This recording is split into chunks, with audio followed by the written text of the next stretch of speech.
state. We've kind of had our ups and downs in the last year as a chapter, and but I think it feels like we're ramping up and doing some more events and getting a little more active, which I'm really happy about. We do, in February 13th, I think it is, we're teaming up with Center for Inquiry to do another Indiana Civics Day. February 9th, sorry. February 9th, we're doing another Indiana Civics Day with Center for Inquiry, which will be talking about all church-state issues, specifically about Indiana, mostly updates on the issues that we talked about last year, some of the anti-family planning legislation, the anti-gay marriage legislation, school vouchers, things like that. So we'll have updates. Science education. Or lack thereof. So, but tonight we're here with Sheila Seuss Kennedy, was nice enough to come speak to us tonight about Civics Challenge Indiana. She's going to talk about what Hoosiers, well, Americans, but Hoosiers specifically, don't understand about the religious clauses of the Constitution, and so hopefully some real-world ideas that we can use to help educate these people and therefore, move our issues forward. Sheila Seuss Kennedy works at IUPUI. She is a professor in the School of Public Environmental Affairs. She's also contributed to the Indianapolis Star. She has a very popular blog. She's written books. So, let's see, have I missed anything? Oh. Probably. 5 kids and 4 grandchildren. And she used to be the executive director for the Indiana Civil Liberties Union, which is now just American Civil, ACLU Indiana. So without further ado, let's let her get started and we'll switch off mics. Thank you.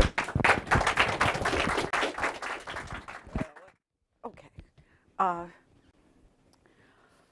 Before I get started, those of you who are here with CFI, you have a jewel in Reba, and I hope you recognize that. I'm going to be giving you the same talk, essentially, that I gave at Northeast Ohio. Yes, okay. The CFI of Northeast Ohio, they had this big thing yesterday, and they actually paid my way to go talk to them, which is always really gratifying. And everybody there not only knew Reba, but they were so jealous that you have her and they don't. So just know when you have something good, you have to appreciate it. Okay, so as you just heard, I'm one of those elitist college professors that the radical right's always warning you about.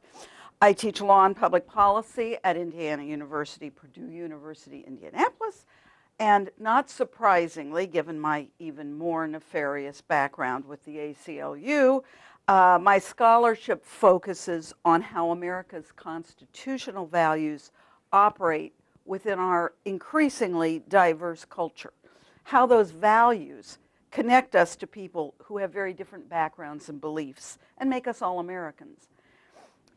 That research, not surprisingly to you in this room, this is very wobbly. Okay, if I just fall over, you'll just ignore it and we'll go on.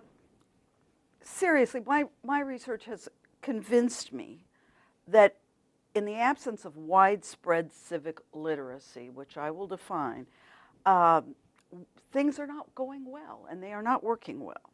If we don't have an understanding of the history and philosophy of our country,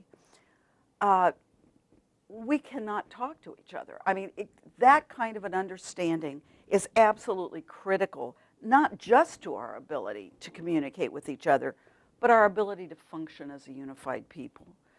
My research has also convinced me, and by the end of this talk, I think will convince you, that the civic literacy we need is in really short supply. Let me share a few anecdotes that explain why I'm so concerned. Example number 1. In my class on law and public affairs, I start with the way our particular legal framework limits our policy options and how original intent should be understood to guide the application of constitutional principles to current conflicts. I usually start by asking students something like, what do you suppose James Madison thought about porn on the internet? And usually they'll laugh, and then we will discuss how Madison's beliefs about freedom of expression should guide courts faced with contemporary efforts to censor the internet. But a couple of years ago, when I asked a young woman, a junior in college with good grades, okay, I asked her that question. She looked at me and said, "Who's James Madison?" Example number 2. Many of you may remember the most recent prosecutor's race here in Marion County, where the Republican candidate, Mark Massa, ran a TV commercial that had me scraping off the ceiling, asserting that the Democrat was, Terry Curry, was unfit to hold office. And why was he unfit to hold office? Well, because as a private lawyer, he had represented a criminal defendant. And as you know, after he lost, Governor Daniels elevated him to the Indiana Supreme Court. Now, we can only hope that that 30-second spot is not an accurate indication of his understanding of the role of lawyers and their obligations under the Bill of Rights. But even if we assume that the ad was just a typical cynical political appeal to law and order voters, what does it say about the campaign's estimation of the knowledge base of those voters? Example number 3. Fast forward to a few months ago. Valerie Hodges is an actual non-fictional member of the Louisiana legislature, which means Louisiana citizens elected her. She enthusiastically supported Governor Bobby Jindal's school voucher program. However, when a Muslim school applied for inclusion in that program, it turned out that her support was premised on her belief that the vouchers could only be used at Christian schools. As she told reporters, well, this is a quote, "I actually support funding for teaching the fundamentals of America's founding fathers' religion, which is Christianity," I evidently never heard of deism either, "in public schools or private schools. I like the idea of giving parents the option of sending their children to a public school or a Christian school." Now here's an elected official totally oblivious to the most basic premise undergirding the religion clause's separation of church and state. We could also look at the recent eruption over anti-gay activities of the owners of Chick-fil-A. That's the fast food chain that can't spell chick and can't spell filet. The owner had given a lot of money to organizations that promote discrimination against gays and lesbians, and the owner had recently publicly defended those activities, saying proudly that he was guilty as charged. In response, and also very publicly, a lot of people decided to stop eating at Chick-fil-A. And in response to that, Chick-fil-A and its defenders accused them of trying to deny Chick-fil-A its free speech rights. Of course, only the government can infringe your civil liberties. The public officials, a couple of whom threatened to not give Chick-fil-A zoning, were actually threatening to violate the First Amendment. But the people criticizing the chain and calling for a boycott were exercising their own First Amendment rights. And it is absolutely appalling how few people seem to understand that. Now, it's tempting to sort of dismiss these examples as anecdotal.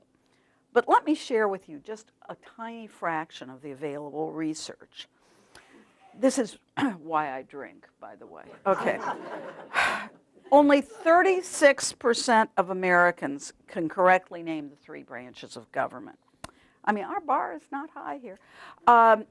Fewer than half of 12th grade students can describe the meaning of federalism. Only 35% of teenagers can correctly identify "we the people" as the first 3 words of the Constitution.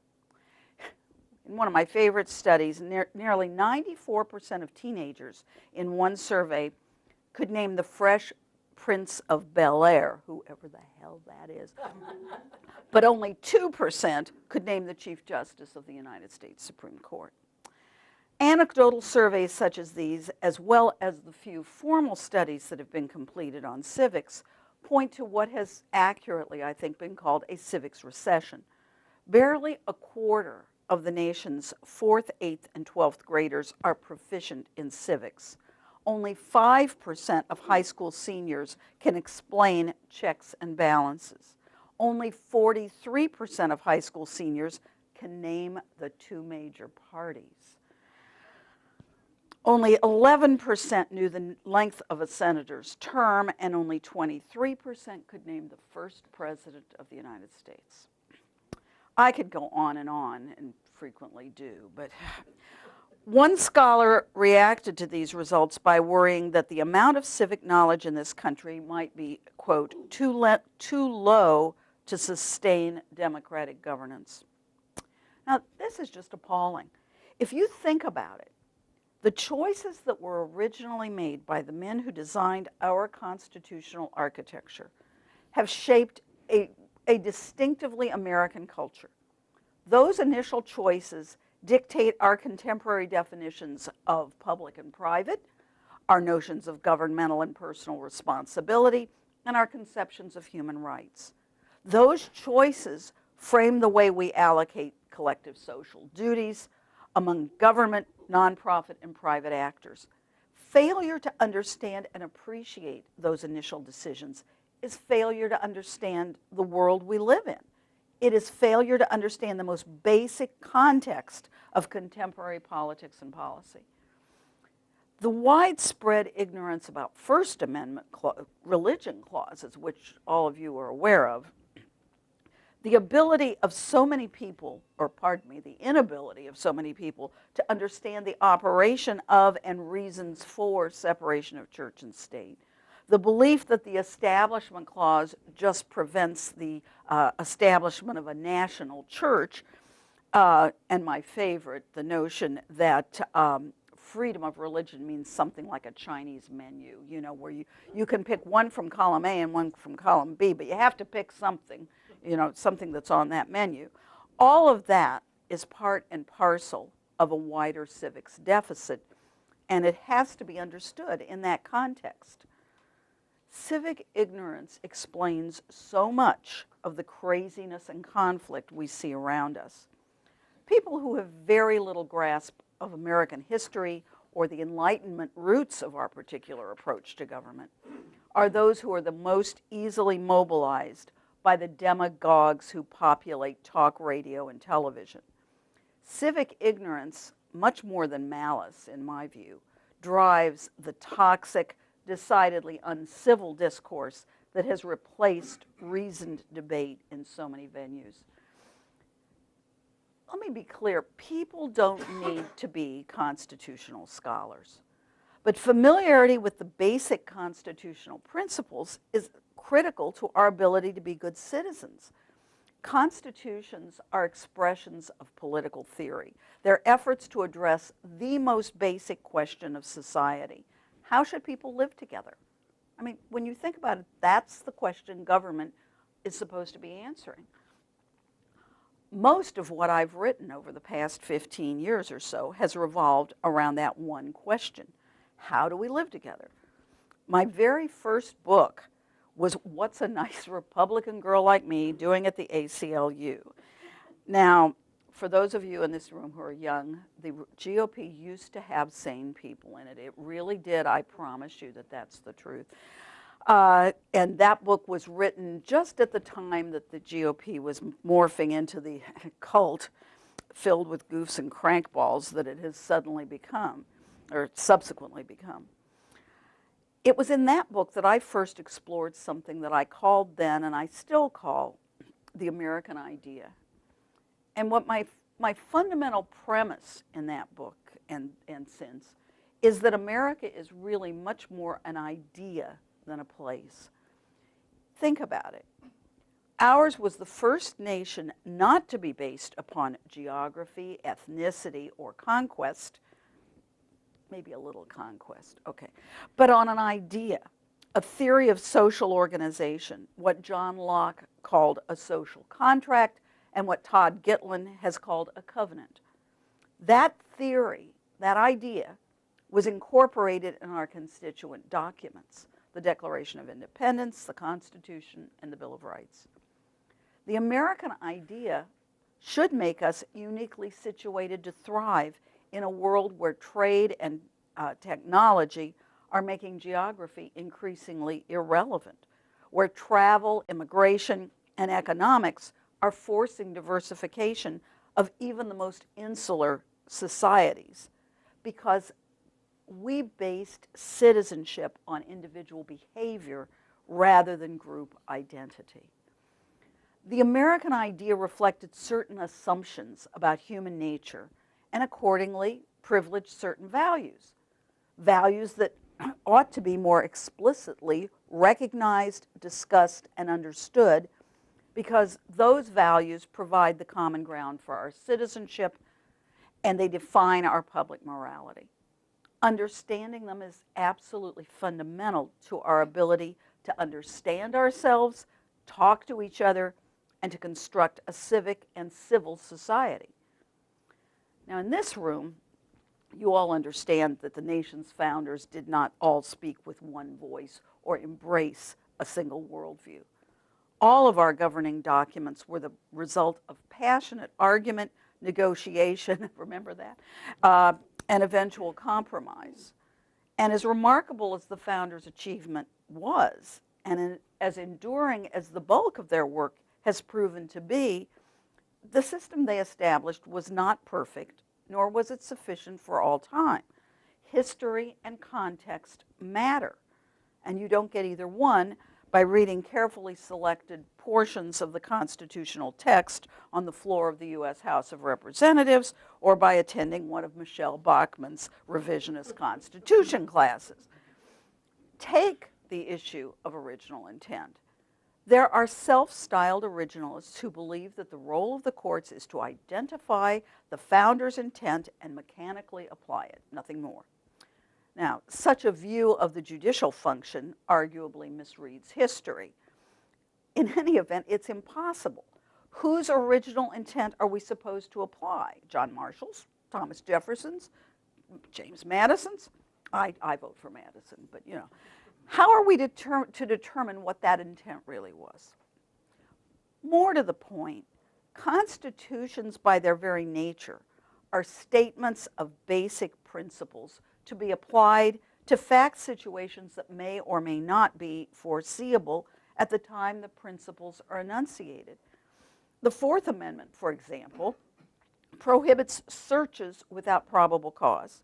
A few years ago, the Supreme Court had to decide a case that posed the question whether use of a new technology that allowed the police officers to stand across the street, not enter the house at all, and focus this thing, whatever it was, on your house, they could tell whether you were growing marijuana in the basement.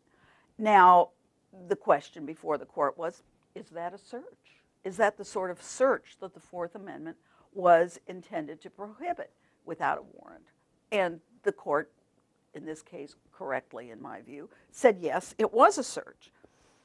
But the inquiry, the job of the court in that case and so many others is to identify the principle or the value that the founders wanted to protect and to apply that principle to a rapidly changing world. The question isn't what did James Madison say about porn on the internet? The question is how do we apply this principle that James Madison enunciated, the importance of protecting free expression from government censorship, to a new form of communication, to each new form, and there will be more. The great debates between the Federalists and the Anti-Federalists were about the proper role of government. That debate, as you may have noticed, continues today. While we've enlarged our notion of citizenship since the Constitutional Convention to include women, former slaves, and non-landowners, the basic framework remains the same. The overarching issue remains, where do we strike the balance between state power and individual autonomy? That was the question the court had to address in the recent healthcare case, and it's the question that increasingly animates debates about the proper role of government in our globalizing, technological, ever more complicated world. Civic literacy requires an acquaintance with basic constitutional principles and values. It also requires an understanding of American history and the context of our constituent documents, an accurate understanding, not a David Barton or Pat Robertson or Texas Board of Education understanding. In a country where increasingly people read different books and newspapers, visit different blogs, watch different television programs, attend different churches and no churches, and even speak different languages, where the information and beliefs that we all share are diminishing and our variety and our diversity are growing, it's more important than ever for Americans to understand our country's history and governing philosophy. Our constitutional values are ultimately all that we have in common. You know, Americans do not share a single ethnicity, religion, or race. And culture warriors to the contrary, we never have. We don't share a comprehensive worldview. What we share is a set of governing values. And when we don't know what those values are or where they came from, we lose a critical part of what it means to be an American. At the end of the day, our public policies have to be aligned with and supportive of our most fundamental values. The people we elect must demonstrate that they understand, respect, and live up to those values, and the electorate has to be sufficiently knowledgeable to be able to hold those public officials accountable to those values. Excuse me. To put it another way, our ability to trust one another and work together ultimately depends upon our ability to keep our governing structures true to our fundamental values, and we can't do that if we don't know what those values are or where they came from. In a country that celebrates individual rights and respects individual liberty, there is always going to be dissent, differences of opinion, and struggles for power.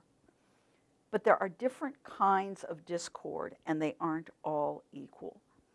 When we argue from within the constitutional culture, when we argue about the proper application of the American idea to new situations or to previously marginalized populations, we strengthen our bonds and we learn to live together. When our divisions and our debates pit powerful forces trying to rewrite our most basic rules against citizens who lack the wherewithal to enforce those rules, we undermine the American idea and we erode social trust. It's one thing to identify a problem. It's another thing to fix it. I don't have a ready prescription to cure our civic deficit, but I do want to tell you about an effort to find that cure and to enlist your help if you are so inclined. I'm currently working with a group of colleagues on a new project, the establishment of a Center for Civic Literacy at IUPUI. We just received funding, for our first 3 years. So this is a very new initiative. Our core group represents a number of different disciplines: law, business, history, social work, religious studies, bioethics, and education, because we're painfully aware that this isn't just a political problem. Any science teachers in this room know that it's a problem. Anyway, all of our disciplines are affected by low civic literacy. When lawmakers believe that the planet isn't warming, the earth is 6,000 years old, and Adam and Eve weren't metaphors, but God created actual progenitors, we all have to suffer the negative consequences. Our center is going to conduct original research on a lot of questions. There's more questions than I will live to see researched. Of course, I'm old. We're going to want to identify programs and curricula that have demonstrated effectiveness in producing civically literate students.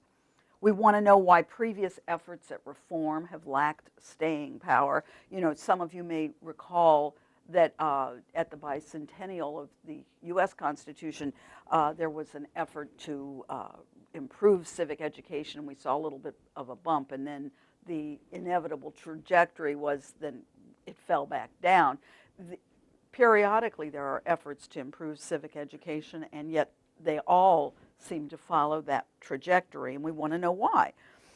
We also want to know a lot about what are currently just theorized consequences of civic ignorance. Do low levels of literacy predict extremism, for example? Do they correlate with willingness to deny basic civil rights to disfavored groups, atheists, immigrants, Muslims, gays, whatever? What are the essential elements of civic literacy, the basic facts that people really want to know, or need to know, the knowledge base that we can use to predict decent consequences, you know, those sorts of things. One of our, actually the only research that exists right now in this area is research confirming that Americans don't know anything. Other than that, we don't, okay. One of our first projects, and this is where I need your help, is something we're calling the Civic Challenge. Indiana is going to celebrate the bicentennial of our state constitution in 2016. And I would be lying to you if I said that I really gave a rat's ass about the state constitution. But I mean, it is important, it is important. But it's a wonderful hook. It's what better way to mark the occasion than with a 2-year civic challenge in which the entire state engages in a conversation about the U.S. and Indiana constitutions. The idea is that every organization that we can enlist will use program years 2015 and 2016, so we've got some time to get this underway, to focus on the Constitution and issues of constitutional literacy. I see it as sort of a one community, one book thing on steroids, you know. I'm working with the Humanities Council now, and even though we've barely begun this, a number of organizations have signed up, they're on board. I think I made, for the first time in my life, my timing may be good, I'm not sure. The library's on board, the Historical Society, the Humanities Council, local theater and arts organizations, the League of Women Voters, the Bar Foundation, and we haven't launched. I mean, this is just folks I've been talking to. We want to make this a high-profile, community-wide, fun project. My favorite suggestion so far came from Jackie Needus, who runs the Marion County Library. She said, let's make the sports bars that do all those trivia contests include constitutional issues in their trivia contests. We're talking about a website, a Facebook page, iPhone app, you name it, anything you can think of. The idea and the hope is to engage the whole community. Left, right, center, religious and secular, immigrant, native-born, minority and majority, anybody and everybody that we can corral. We plan, on the research side, the idea is that we're going to administer a survey, and there is one out there that has been validated, and there's a national baseline. That's the one that shows you that only 36% of Americans know we have 3 branches of government. Anyway, we're going to do a survey before and after and see if we've managed to raise the bar, which, as I've mentioned, is a pretty low bar. And if we have, we're going to challenge other states to see if they can do it too. We're in the very early planning stages, and if this first project is going to be successful, we need good ideas for organizations, programs, contests. In short, we need people like you to be involved with the effort. And if you're interested in knowing more, my email is available. You had your hand up. Yeah, I just wondered how, it sounds like a wonderful idea, but how would you prevent the radical right from taking over the agenda? I think if we have a discussion, I mean, this is why we have free speech, you know. If we have a discussion And we have, one of the things we plan to do is have a speakers bureau, have a website with vetted resources, credible resources. I mean, is there any way to prevent the Church of what's happening now from having a David Barton thing? No, there's not. But at least we hope we will be educating enough other people to know when they hear something that isn't right. I mean, the idea is, I mean, we're going to reach out to the Federalist Society. We're going to reach out to, I mean, this is not intended to be a political effort. This is intended to be an educational effort. And certainly one of the things we're going to do is on our website and elsewhere list how you know when what you're reading is bullshit and when it isn't. Pardon, you're taping this, aren't you? When it is not credible. Can you cut that part out? Okay. I've got to watch my potty mouth, don't I? Okay. Okay. At the end of the day, it matters a whole lot less if I think the Establishment Clause requires a certain result and you think it requires a different one. What matters is that we both know what the Establishment Clause is, how the Establishment Clause and Free Exercise Clause separate church from state, and why the founders believed that such separation was so important. It doesn't matter whether I think freedom of the press extends to bloggers and you disagree. It matters a lot that we both know what freedom of the press is and why it was considered essential to trustworthy government. You know, Patrick Moynihan famously said that we're all entitled to our own opinions, but not to our own facts. If I think this is a table and you think it's a chair, we're not going to have a really productive discussion about how to use it. We don't need citizens who all agree with us about the implications of our founding decisions or who even agree with the decisions themselves. But we desperately need citizens who share an understanding of what those decisions were and how they operate today. Thank you.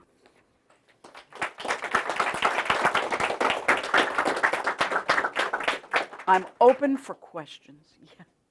Sorry. Question. Well, maybe it'll end up as a question. There's a subculture that's almost invisible to most people. What we see as we drive down Highway 36, it's all the homeschool people. They got their own curriculum centers now. They're actually having concerted groups. The number that rattles around in my head is 1.4 million children being homeschooled. They're being homeschooled by people who don't understand any of this either. I know. And so it's like it's a double step to get to the kids. You got to get to these quote unquote teachers. I hear you. And the thing is, I mean, again, under our Constitution, people have the right to school their children.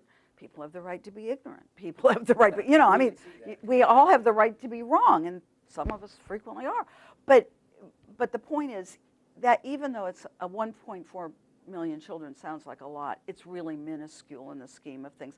I would suggest to you that as a public policy issue, we ought to be looking at the vouchers much more, because that's much more dangerous. Yeah. They're actually maybe more insidious than the vouchers because you can't see them. Yeah. Sheila, I might make one correction. There are secular homeschoolers out there. That I was going to. And there are parents homeschooling their children who are doing it because they think they'll give them a better education. So not all the homeschoolers That's are right. fundamentalist homeschoolers. I don't know where the statistics are on it, but Well, I don't know how you would but even we get don't- to that. You Yeah. can't really say that all homeschooling parents are your fundamentalist religious people. Reba is 100% right. I mean, I have actually met people who their children were going to school in places where they were getting religion and pulled them out for that reason. So you can't ever know. Or, We have members who are doing that. yeah, I believe that. And there are others who homeschool because of safety concerns. So, yeah, it's not whatever that big number is, that doesn't all represent, you know, a retreat from science and reason. Yeah, hi. Now, we have in the state of Indiana, as I recall, a requirement for a high school diploma that is a government class. And I'm just curious whether Oh, yeah. Does the curriculum, the required stuff, cover the bases that we're talking about? Our standards are great. The standards in the school, what happens in the classroom is something else again. I had 2 graduate students go through and look at the standards for all of the states. And believe it or not, Georgia had great, it's really strange, had great standards. What happens though in this environment we're in, where everybody teaches to the test, we don't test for civics. So you know, people are human. You incentivize certain behaviors, and those are the behaviors you get. So one of the problems clearly is that in other words, according to the standards, students will get X, Y, Z in a civics class, but nobody sees whether that is actually happening. Nobody, I mean, there are no tests you have to pass in civics to graduate, and therefore, at least if my undergraduates are any indication, a whole lot of people are not. You know what I have done in the past, and it was so depressing I stopped, but I took the test that is given to immigrants when they become citizens, took 20 questions at random out of that, the ones that I thought were really, you know, because some of those are kind of strange, but 20 questions, and gave them on the first day of class to my law and policy class. The only people who ever passed it were the foreign students. I mean, I would tell my students, you know, if you had to pass a test to be an American, you couldn't do it. Whatever the standards are, they're not being. Having been a high school guidance counselor and a high school social studies teacher, one of the things is, my opinion, they should require civics at maybe the freshman level. Government is required one semester at the senior level, but a number of students never make it to the senior year. Okay? And another thing, as a teacher, particularly in high school, I could think I taught all of this stuff. If you give a final exam, it's really deflating to your ego. Yeah, Because no they kidding. don't retain it. You know that you have covered this, all right? And I always hit the Constitution really hard. Well, And I didn't teach government, I taught U.S. history, but I always hit that really hard. So some of it is, I don't know, they don't retain what they are exposed to. But another thing is, I think they should put a requirement of civics in at maybe the freshman level. There are some schools that teach it, but it's not a state requirement. well, and the other thing, I mean, what is really depressing is there has been developed a curriculum after the last, you know, the concern that arose at the time of the bicentennial, and it was called We the People. Anybody familiar with it? Fabulous curriculum, and there has been rigorous testing that has demonstrated that curriculum really does make a difference. Kids, it sticks with them. I mean, it's a great curriculum. They defunded it last year at the national level. So, I mean, the one curriculum that had been demonstrated to make a real difference, there's no longer. The Bar Foundation had been the home of the curriculum, and it was always voluntary. I mean, you had a teacher who was really excited and geared up. Yeah, yeah.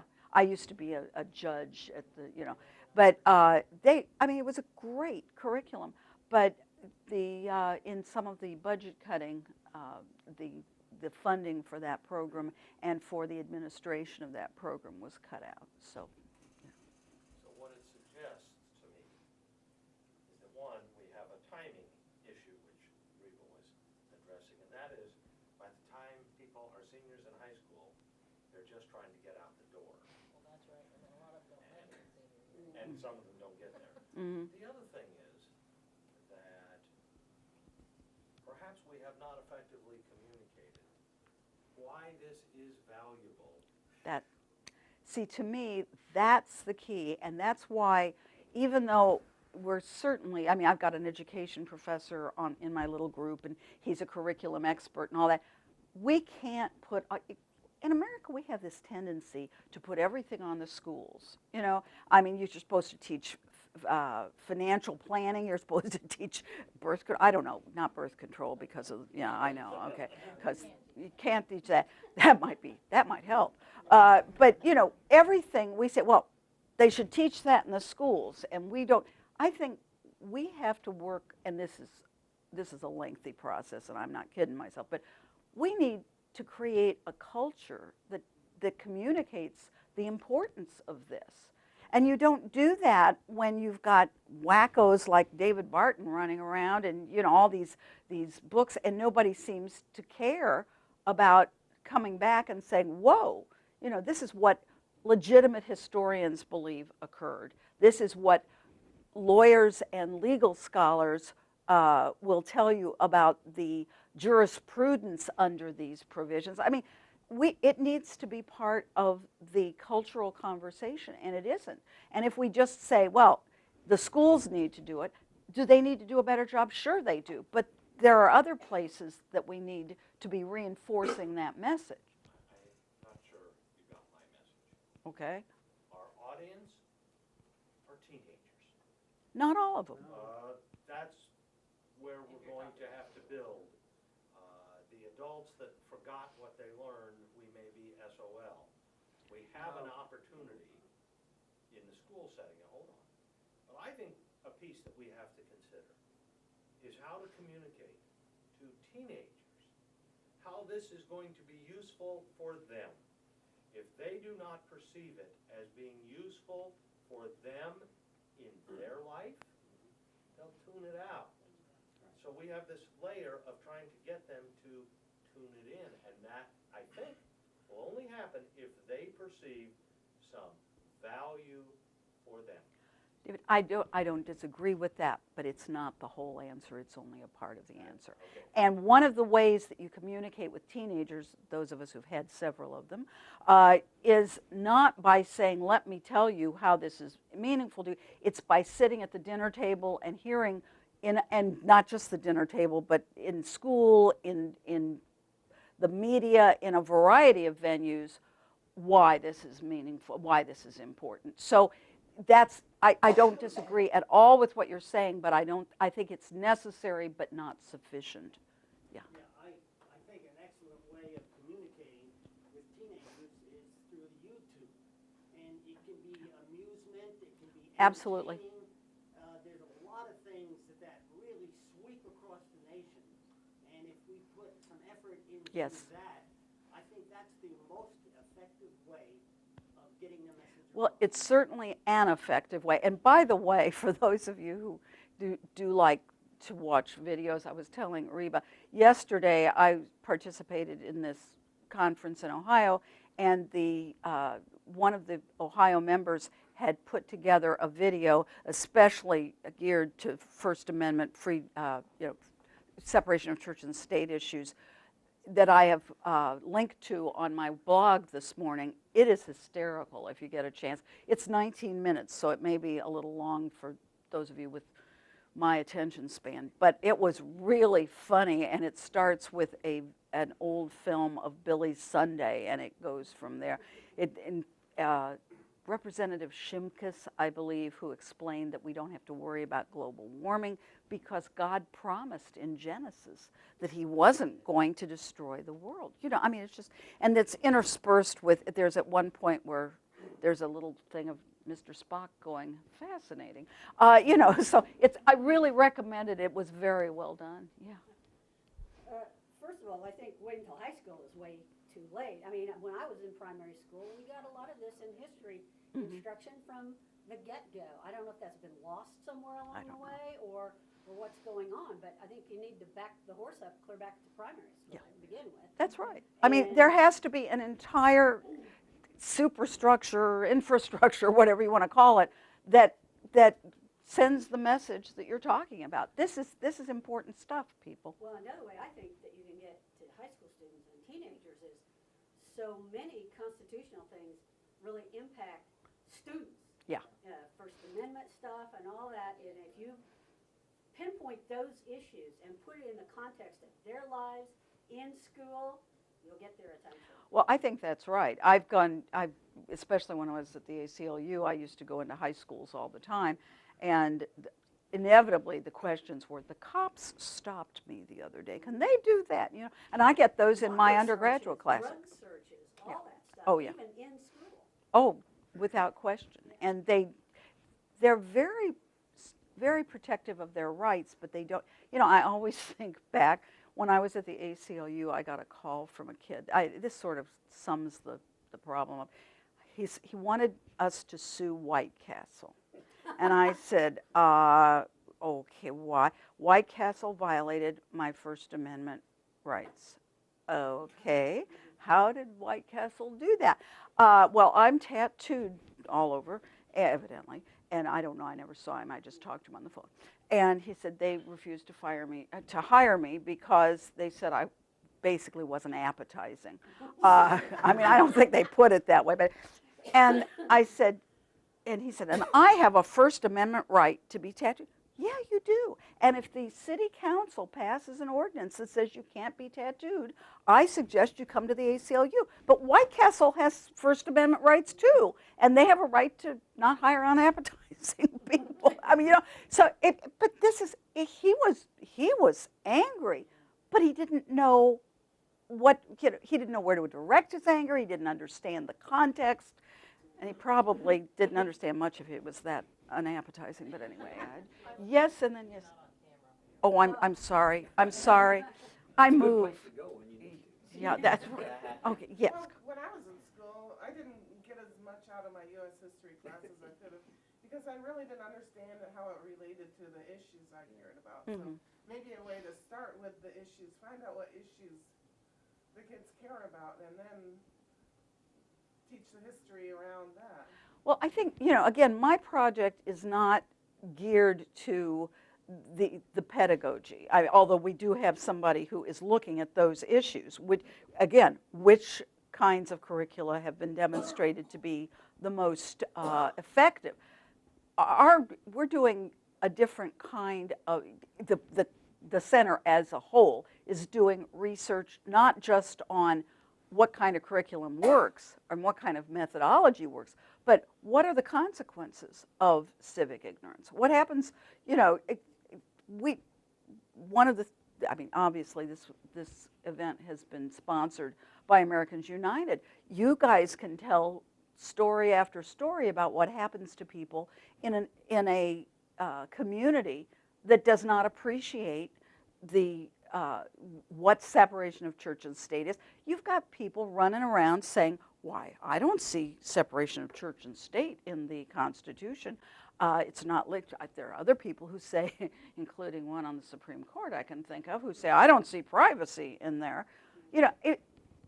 One of the things that just drives me crazy, I can't move, okay, is the people who do not understand that government does not give us our rights. The rights were considered to be antecedent to government, and it was government's job to protect them. So when somebody says, well, I looked in the Constitution, I didn't see anything about giving us a right to health care, you're asking a stupid question. I mean, I wouldn't say it that way to somebody, but the point is, the students I get rarely come in understanding that the Bill of Rights is a list of things government cannot do. The Constitution is not an exhaustive list of what rights government is giving us, because government isn't giving us those rights. But I mean, when you're talking about something that basic, when we talk about separation of church and state, I did a 3-year study of the implementation, don't glaze over here, of the charitable choice provisions of welfare reform. What Bush called his faith-based initiative. And what we did we did a lot of research, but one of the things we did was poll or a survey of pastors and other congregational leaders in South Bend, because it was a small enough community to get them. And we asked 11 questions just to see what they knew about their obligations if they took government money. And I mean, these were not hard questions, people. Can I proselytize with can I use the money to make people pray? I mean, the questions were framed more carefully than that. But my favorite was something about, we asked about separation of church and state, and at least 3 of those respondents wrote in the margin this is something that was made up by the ACLU. I mean, you know, how do you have a conversation about what your obligations are if you are a government contractor, if you don't have the faintest notion of the way, of the most basic premises of our constitutional system? So, I mean, there are hundreds and hundreds of nonprofit organizations in this community and elsewhere that do business with the government. A lot of those are faith-based organizations in one way or another, and if they don't have the faintest idea what their obligations are under the First Amendment's religion clauses, and when they are acting as government and when they are not, that's a real problem. I mean, so it's not, well, I'm speaking to the choir. I suppose choir's not a good word here. Okay. Did you see Justice Scalia's latest explanation of his judicial philosophy? Yes, and I saw Posner's response. Both are considered very conservative jurists, but Posner remains sane. And I think even, it's very interesting for those of you who aren't aware of Justice Scalia's most recent, whatever it is. List of examples. That's kind. But at any rate, Scalia has always been considered an originalist, mostly by himself, but still. But he hasn't been awful until rather recently. And I belong to a law and courts listserv. And there are both conservative scholars and liberal scholars and this sort of thing. But there was a fairly robust group of folks defending Scalia up until about, I don't know, a couple years ago. And now even the conservative scholars are saying he's whacked out. Maybe we ought to take a look and see if we should rethink, lifetime appointments, because lifetime appointments used to be, people were dead by my age back then. And so they would be on the court maybe 20 years max. Now, you prop us up and wheel us in and we're there forever. So, but I mean, Scalia is getting scary. I mean, genuinely, I'm sorry I'm out of, but I'm going to take, okay. Anyway, there was a hand, yeah. In light of what you were, I guess, saying, the abysmal level of civic literacy, I like that phrase a lot. It makes me cry. A good thing, given these considerations, that we do have a notoriously low voter turnout in this country. And I mean, then your impression almost likely largely related to that, and is that a reflection almost of a certain level that for most people, government really is fairly invisible. And, Well, and of course, contracting out has made it more so, but that's a different speech. Yeah. Yeah, perhaps. I'm wondering if you even compare it to, I'd say, the growing controversy of the relevance of the Electoral College in its relation to one person, one vote, and specifically what happened in Indiana in 2008 in terms of, for the first time in certainly my memory, the state was essentially a swing state, and it had the highest voter turnout, I'm pretty sure, that it's ever had. Mm-hmm. And, Well, that sort of frame of reference, it gives us sort of a imperative that isn't always there, and whether or not that's just Indiana or the nation at large in relation to other nations. actually, I just saw today some statistics about voter turnout in 2008 nationally, and it was much higher than usual, and it still sucked. I mean, it was 65% or something like that, and that was considered, wow. Now, that said, I've also seen a lot of evidence that, nobody purges their voter rolls, and so a lot of people have been dead for 20 years and are still on the rolls, so when you take that as a percentage, we don't really know what percentage does come out. But to go to your more important point, there are studies that indicate that higher civic knowledge is connected to higher civic engagement. So people who actually, know what they're voting for, go vote for it. But it is, I mean, one of my colleagues is doing a study. She is a social worker. Social workers have a ethical obligation to work for legal change, legislative changes to benefit vulnerable populations. I mean, that's part of their ethical code. She said, how does, and she gave a little quiz in her class and had a meltdown similar to mine. She said, how do you tell a social worker you've got to work to change this particular law when they don't know how the law's made? They don't know which level of government is doing what. I mean, how effective are you going to be on behalf of your clients if you don't know where the rule comes from and what it takes to change it? I mean, we can go through area after area. This is not just one more anecdote, I suppose. I'm co-PI, we call that a principal investigator. The university comes up with a whole different language. It's a strange world. But anyway, my co-principal investigator is a business professor. And the other day he said, if I see talking heads on television one more time arguing about taxes and tax policy, who clearly do not know the difference between the marginal rate and the effective rate, I'm going to puke. I mean, there is a basic level of civic knowledge that people have to know. Maybe in the past, when all you had to do was raise your farm animals, you didn't need that. But today, we live in an increasingly complex society, and when you've got people standing up and talking about death panels and talking about, well, this law's too long because it took too much paper, and I mean, we have divorced reason from our discussions about things that are absolutely going to affect us. So, making that case, explaining to people why it is they really needed to know a certain basic set of facts is not going to be easy. But without it, we're not Americans anymore. We're just quarreling little constituencies contending for power.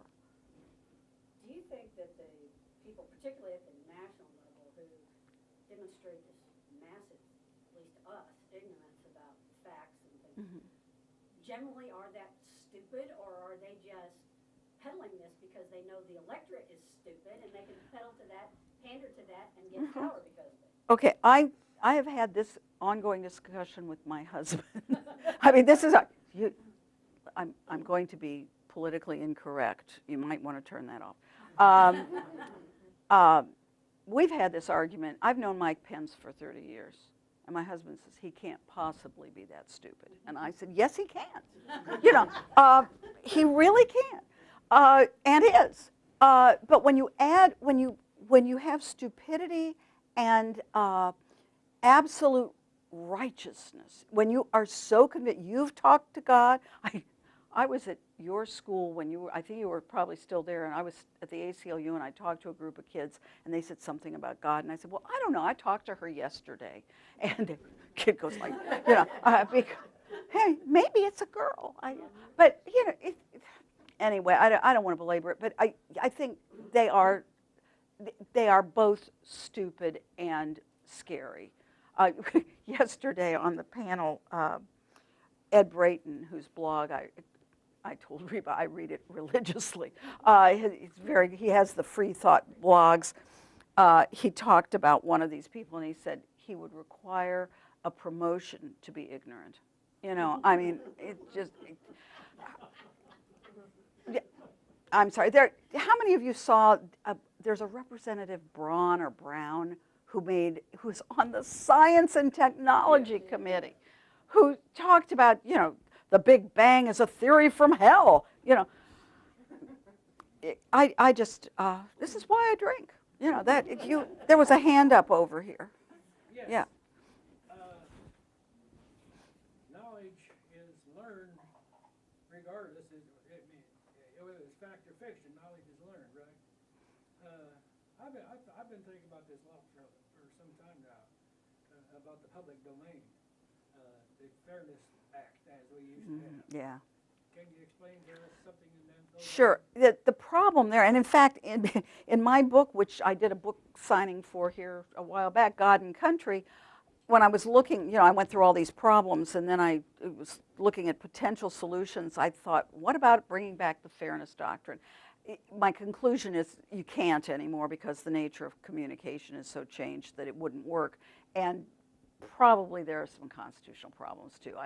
Anyway, but what the fairness doctrine used to be is a doctrine that said, okay, look, people who use the public airwaves, which is, we used to have limited bandwidths available, and television, the right to use that limited bandwidth was a real benefit. So government would auction off the right to use, and you still hear, at least so far PBS is still there, you'll hear people say we're coming up for reauthorization and please let people know if we're acting in the public interest. And the idea was, look, if we're going to allocate this resource that belongs to everyone to you to use for your radio station or television station, then you have an obligation to operate in the public interest. And one thing that means is that if you rant on about, if you've got Glenn Beck or somebody, then you have to let the other guy respond. And so it was a right of response. You couldn't do that with newspapers, obviously, because newspaper owners have a right to their own, that's their free speech rights. But the idea was that you could impose that sort of a requirement on people who used the public airwaves. Today, with cable television and with Twitter and Facebook and all that, I mean, there would be no effective way to do that. So, it would be nice. It would really be nice. But, and of course, another thing that, I'm certainly not competent to speak on but the current use of money in politics, and, how do you effectively respond to zillions and zillions of dollars? We're in, I think, an incredible transition period. I teach a class in media and public affairs, and what it is, and every year I teach it, every time I teach it, it needs a new prep because the media is different. We're at a time right now where the way in which people receive information is so different. Newspapers are dying. I mean, I was a subscriber to the Star for 50 years, but I can really buy furniture for my den and not lose weight with tips elsewhere. I mean, and I don't really care about Kardashian, whoever. So the newspapers are desperately trying to keep your eyeballs, and they're losing the competition, which has incredible consequences for our common civic life, along with other things. I mean, how many of you really know what's going on in Indianapolis City Hall or even the State House? We've got, one reporter at each place? When my husband and I were in City Hall, there were 4 full-time reporters covering City Hall, and one of them could read upside down, which really pissed me off.